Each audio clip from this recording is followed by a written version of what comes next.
Hi everyone, I'm Kate and this is Professor Robyn.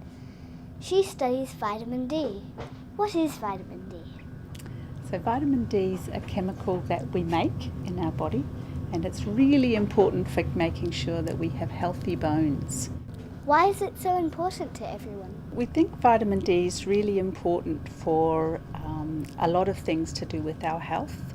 We know it's really important for our bones, but it might be important for development of children's lungs and development of their brains and all sorts of other diseases. So we think it's probably a very important hormone in the body.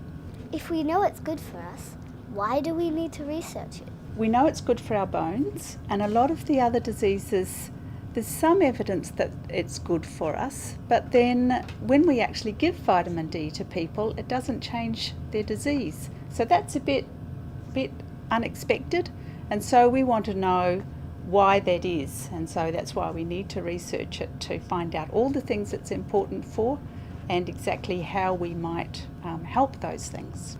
How do we make sure we get enough and get it safely?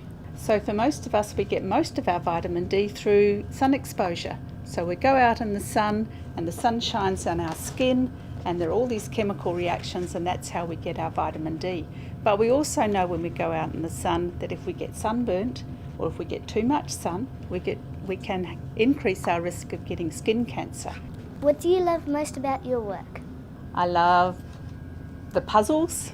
I love posing the questions, thinking, how can that be? And then figuring out the ways that you can work out to answer that question. So that's what I love about it.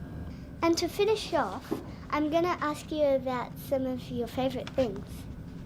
What's your favourite food? I really like salmon. I really like nice fresh salmon. And what's your favourite movie? It's a movie that's probably too old for you. It's called Turner and Hooch. And it's about this dog, a policeman, and a dog that's really slobbery. Your favourite pastime?